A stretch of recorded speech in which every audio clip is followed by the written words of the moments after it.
Praise the Lord. आप सबों को मेरा जय मसीह की और प्रभु यीशु मसीह की शांति, प्रेम और विश्वास और चंगाई आप सबके साथ हो। तो आज का मेरा विषय है परमेश्वर का मंदिर। तो आज हम देखेंगे कि परमेश्वर का मंदिर कैसा था, क्या है परमेश्वर का मंदिर। तो हम वचन में देखेंगे, जैसे कि हम जानते हैं कि हमारा जो पवित्र शास्त्र है वो नया नियम भी है उसमें और पुराना नियम भी है। तो पुराना नियम एक छाया की तरह है, जो नए नियम में हम उसको साकार रूप में देखते हैं, उसका प्रतिरूप है नया नियम। तो जो कुछ भी हुआ पुराने नियम में वो नए नियम में साकार रूप में हमको देखने मिला, वो भी प्रभु यीशु मसीह में। तो हम यही देखते हैं कि पुराने समय में, पुराने नियम में जो मंदिर था तो वो मंदिर 3 भागों में था। आंगन था, उसका एक ही द्वार था, और फिर उसके आंगन के अंदर और जाएंगे तो हम पवित्र स्थान मिलता है, और अंदर जाएंगे तो महापवित्र स्थान, जहाँ परमेश्वर पिता की उपस्थिति रहती थी और उसका तेज रहा करता था। तो हम देखते हैं, और जो पवित्र स्थान है वहाँ याजक सेवा किया करते थे। वो अलग से चुने हुए लोग थे जो परमेश्वर की महिमा करते थे, बलिदान चढ़ाया करते थे उनके लिए। और जो आंगन का क्षेत्र था उसमें हर तरह के लोग आ जा सकते थे और अपने पापों का बलिदान वहां लाया करते थे, और याजक उसे चढ़ा के परमेश्वर की समक्ष उपस्थित करते थे। तो इस तरह वो याजक सेवा कार्य करते थे। फिर हम देखते हैं कि नए नियम में वचन बताता है 1 कुरिन्थियों 3:16 में कि क्या तुम नहीं जानते कि तुम परमेश्वर का पवित्र मंदिर हो। क्योंकि जो पहले कलीसिया थी तो पौलुस उनको पूछ रहा है, जो कलीसिया के लोग हैं, कि क्योंकि वो आपस में वाद विवाद करते थे कि मैं पौलुस का हूँ, पौलुस के चेले हैं, कुछ बोलते थे मैं अपोलोस का चेला हूँ। और जैसे कि अभी जो हमारे विभिन्न प्रकार के चर्च हैं, जैसे कि कैथलिक चर्च है, तो CNI चर्च है, प्रोटेस्टेंट चर्च है, बहुत सारे चर्च हैं। तो आपस में जैसे बोलते हैं कि हम इस चर्च के हैं, वो बोलता हम उस चर्च के हैं। तो इसीलिए पौलुस समझाता है और उनसे पूछता है कि क्या तुम नहीं जानते कि तुम परमेश्वर का मंदिर हो। फिर आगे लिखा है, परमेश्वर का आत्मा तुम में वास करता है। तो वो उन लोगों से बोल रहा है जो परमेश्वर पर विश्वास करते हैं, जो यीशु मसीह पर विश्वास करते हैं कि वो वचन था और देह धारण करके संसार में आया, वो परमेश्वर है। तो जो लोग ये विश्वास करते हैं उन लोगों से पूछ रहा है, क्या तुम नहीं जानते कि तुम परमेश्वर का मंदिर हो और परमेश्वर का आत्मा तुम में वास करता है। यदि कोई परमेश्वर के मंदिर को नष्ट करेगा तो परमेश्वर उसे नष्ट करेगा। तो ये भी बोल रहा है कि तुम तो परमेश्वर के आत्मा का मंदिर हो, और जो तुम्हें नष्ट करेगा और जो इसको नष्ट करेगा वो परमेश्वर उसको नष्ट करेगा। क्योंकि परमेश्वर का मंदिर पवित्र है और वो तुम हो। तो परमेश्वर का मंदिर पवित्र है और वो तुम हो, यानी हम हैं। एक और सेम वचन इसी तरह बताया गया कुरिन्थियों 6 उसका 19 पद में लिखा है, क्या तुम नहीं जानते कि तुम्हारी देह पवित्र आत्मा का मंदिर है। तो वो पूछ रहा है, क्या तुम नहीं जानते हो कि तुम्हारी जो देह है, शरीर है, वो पवित्र आत्मा का मंदिर है, जो तुम में बसा हुआ है, और पवित्र आत्मा बसा हुआ है और तुम्हें परमेश्वर की ओर से मिला है। ये हमें परमेश्वर की ओर से मिला है। जो लोग फिर हम विश्वास करते हैं कि हाँ, यीशु मसीह हमारा उद्धार करता है और वो शरीर धारण करके इस दुनिया में आया हमारे पापों के लिए प्रायश्चित बलिदान करने।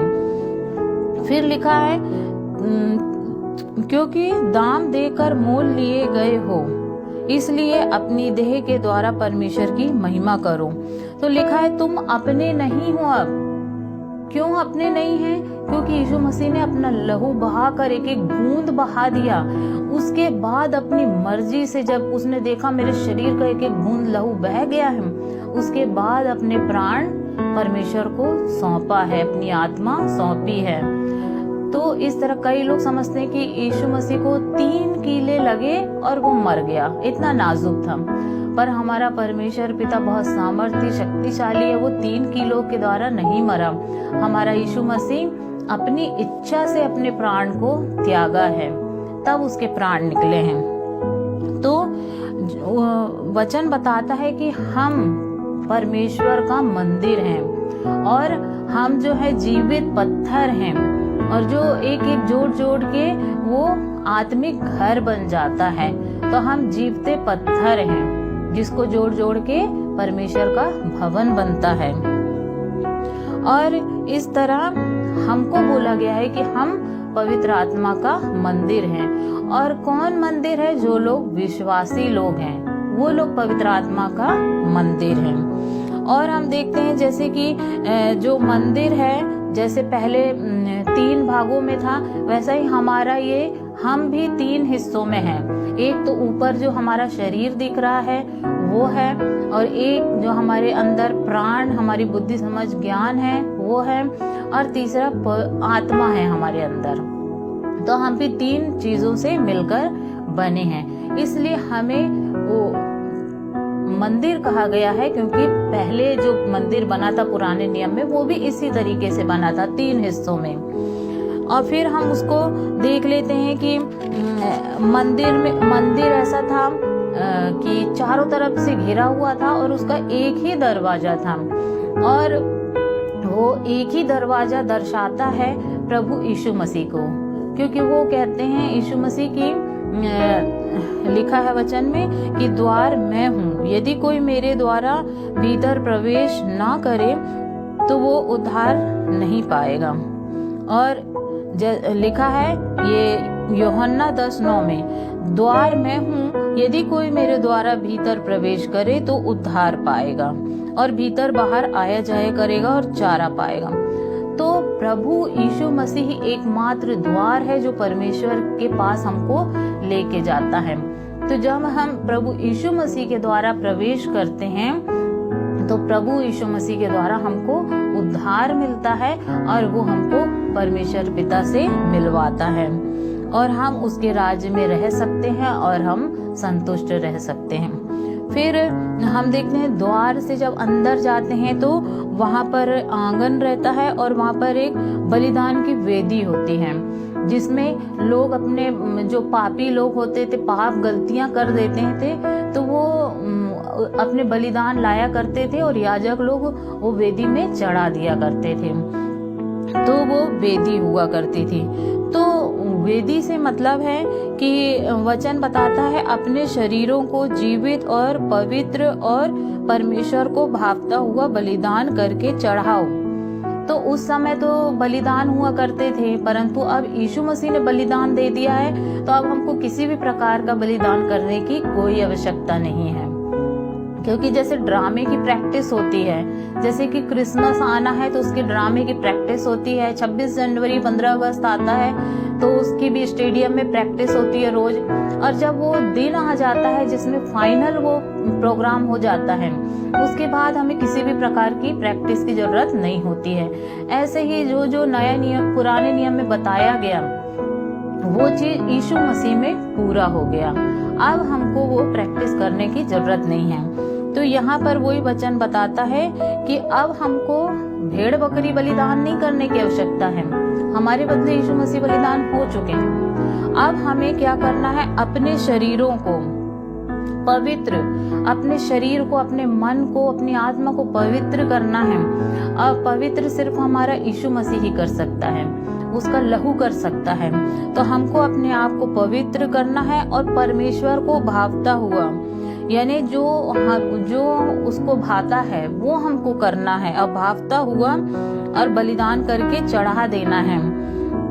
और यही हमारी आत्मिक सेवा है, क्योंकि हम लहू से मोल ले लिए गए, हम खरीद लिए गए हैं। जैसे कि एक नौकर को जब खरीद लिया जाता है पैसे से, तो वो अपनी इच्छा से अब कुछ नहीं कर सकता, उसको सब अपने मालिक की इच्छा के अनुसार ही करना पड़ेगा। ऐसे ही हमको यीशु मसीह ने अपना लहू बहा के हम सब मानव जाति को मनुष्यों को मोल ले लिया है, खरीद लिया है। अब हम उसके हैं, अब वो जैसा चाहेगा हमको वैसा रहना पड़ेगा। परंतु उसका कितना दया अनुग्रह है कि उसने हमको नौकर नहीं बनाया, उसने हमें अपना बेटा और बेटी बना लिया, उत्तराधिकारी बना लिया। तो इस तरह अब हमको ये चाहिए है कि हमको उसकी आज्ञाओं को मानना है, उसके इच्छा के अनुसार अपना जीवन बिताना है। फिर हम देखते हैं कि वेदी, जो बलिदान की वेदी रहती है, उसके बाद एक हौद रहती है पानी से भरा हुआ। तो पानी की हौद रहती है, तो उसमें फिर जो याजक रहते थे अपना हाथ धोते थे और अपने आप को शुद्ध पवित्र कर लेते थे धोकर। तो ऐसे ही हमें भी अपने आप को शुद्ध अपवित्र करना है। तो ये कैसे हम अपने आप को शुद्ध पवित्र कर सकते हैं? तो ये मात्र वचन से हो सकता है और पवित्र आत्मा से। जैसे कि लिखा है इफिसियों 5:26 में कि उसको वचन के जल के स्नान से शुद्ध करके पवित्र बनाए। तो हम जो है अपने आप को सिर्फ और सिर्फ यीशु मसीह के जो परमेश्वर के वचन हैं उसके द्वारा ही हम शुद्ध पवित्र होंगे। तो हम जितना उसको पढ़ेंगे, जितना हम उसको समझेंगे, जितना सुनेंगे, उतना ही हम शुद्ध और पवित्र होते चले जाएंगे। और पवित्र आत्मा हमारा यीशु मसीह का लहू हमें शुद्ध पवित्र करता है। फिर हम देखते हैं कि जब आंगन के बाद आंगन में हमने देखा वेदी देखी, बलिदान की वेदी, फिर हमने हौद देखा पानी की। अब उसके अंदर हम गए तो पवित्र स्थान आ गया। वहां पर सिर्फ याजक जा सकते थे। तो वहां पर मेज में एक तरफ रोटी रखी रहती थी, वहां लैंप रखा रहता था, दीवट, और एक तरफ सोने की धूप वेदी रहती थी। तो वहां पर उसका मतलब ये है कि जो रोटी है वो क्या है? व्यवस्था विवरण 8:3 में लिखा है, जो जो वचन यहोवा के मुंह से निकलते हैं उन्हीं से वह जीवित रहता है।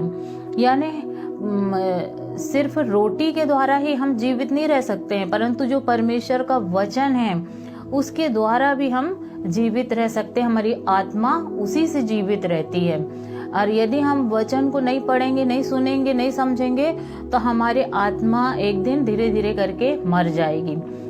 पर हमें अपने आत्मा को मजबूत और स्ट्रांग बनाने के लिए वचन को खूब ज्यादा सुनना है और पढ़ना है और समझना, उसके अनुसार चलना है।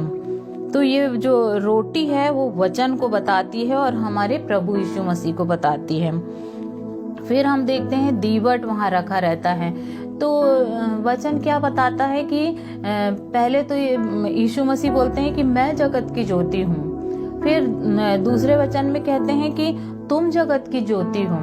तो हम हैं जगत की ज्योति, क्योंकि हमने ज्योति पाई है, हमने परमेश्वर को जाना है कि जीवित और सामर्थी परमेश्वर पिता कौन है, हमने उसे जान लिया है। अब हम ज्योति में आ गए हैं। तो अब हमको जो अंधकार में पड़े हुए लोग हैं, जो बोलते हैं कि ईश्वर है ही नहीं, और कुछ लोग हैं तो ईश्वर को मूर्तियों में ढाल लिए हैं, कुछ किसी चीज में ढाल लिए हैं, कोई जानवरों में ढाल लिया है।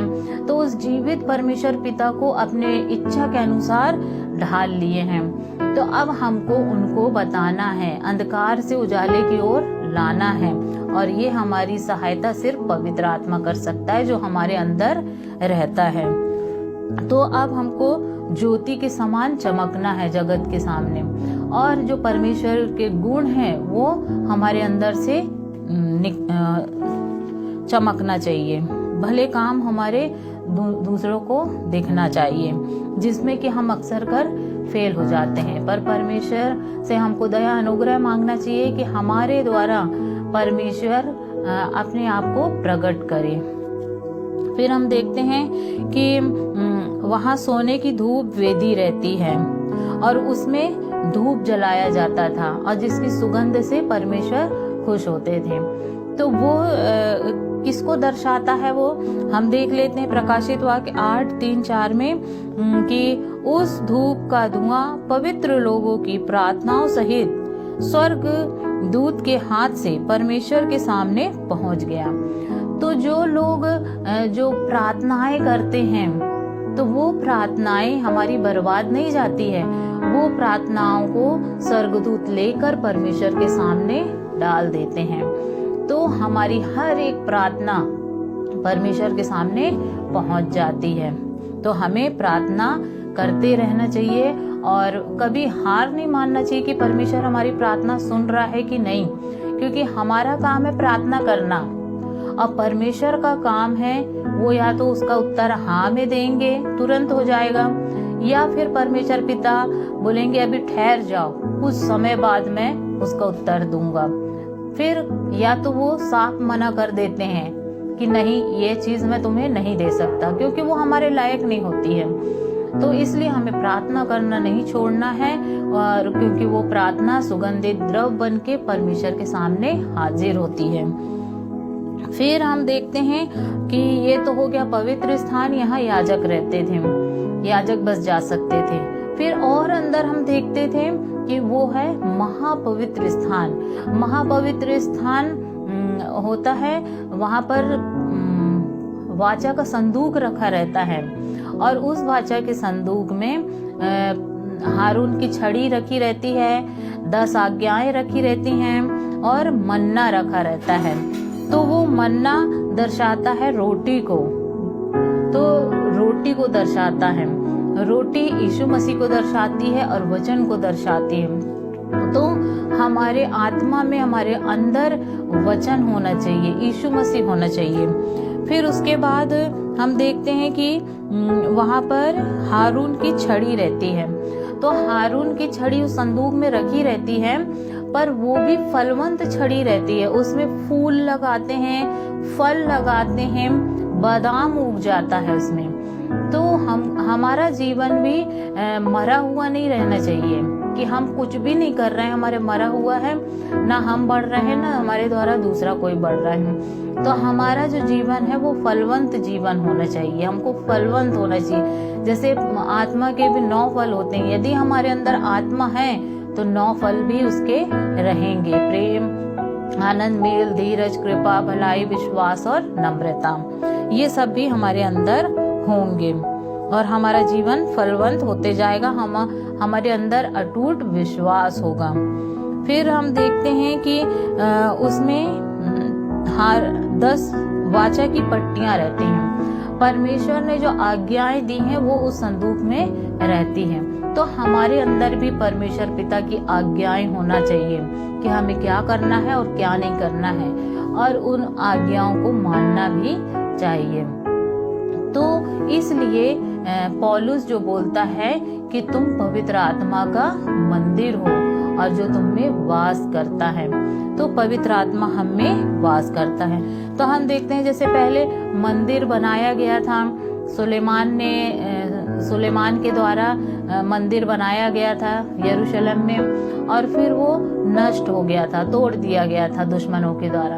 और फिर उसको बनाने के लिए कई लोग खड़े हुए थे, परंतु जो दूसरे लोग थे वो उनको डरा धमका रहे थे और उनकी हंसी उड़ा रहे थे कि देखो कैसे तुम बनाओगे और ये वो सब। परंतु उन लोगों ने फिर क्या किए कि एक हाथ में तलवार लिए और एक हाथ से भवन को बनाने लग गए और इस तरह बनाने लग गए।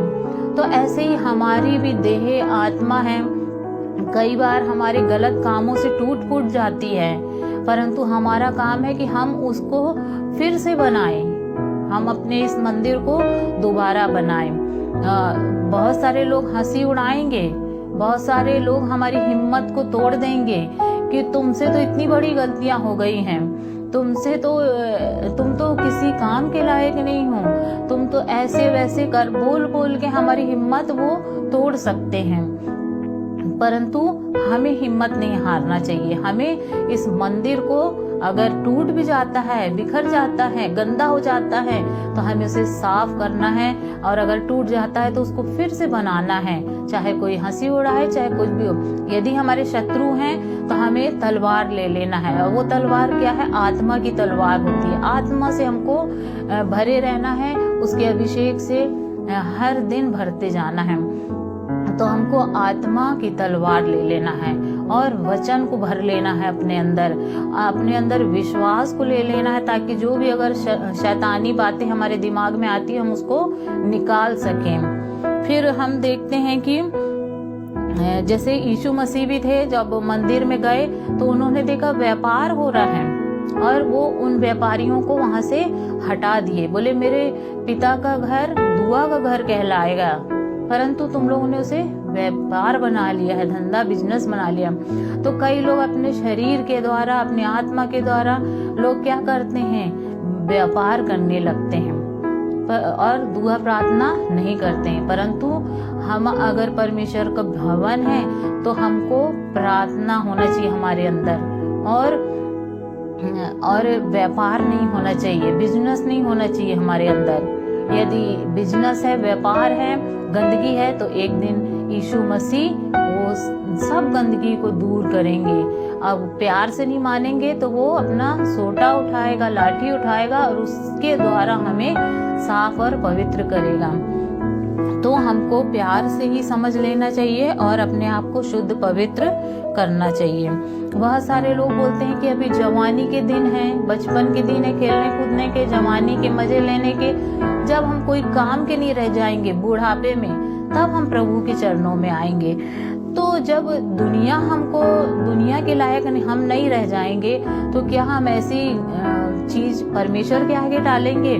नहीं, हमको बचपन से ही अपने आप को परमेश्वर को सौंपना है, अपने बच्चों को सौंप देना है परमेश्वर के लिए, और जवानी में अपने परमेश्वर के आगे सौंप देना है अपने आप को। और हम अपने बच्चों को हमें जवानी में ही सौंपना है। ये नहीं कि अभी तुम पढ़ लिख लो, नौकरी कर लो और अच्छे ऐश कर लो, और जब तुम किसी काम ना रहोगे तब तुम परमेश्वर का काम करना। तो नहीं, हमें जवानी में ही परमेश्वर का, जब हमें शक्ति है, सामर्थ्य है, तो हमको परमेश्वर के कार्य को करना है। और यही आज का विषय था मेरा कि हम पवित्र आत्मा का मंदिर हैं और हमें भी साफ सुथरा और अच्छा रहना। यदि हम गंदे भी हो जाते हैं तो हमारा यीशु मसीह हमें साफ करने की सामर्थ्य रखता है। यदि हम टूट भी जाते हैं तो हमारा परमेश्वर पिता हमें फिर से बनाने की सामर्थ्य रखता है। तो हमें प्रार्थना में बने रहना है, उससे हमेशा सहायता मदद मांगना है कि वो हमारी गंदगी को बाहर निकाले और हमें फिर से बना के खड़ा करे। Praise the Lord. परमेश्वर पिता इस वचन के द्वारा आप सबों को आशीष दे।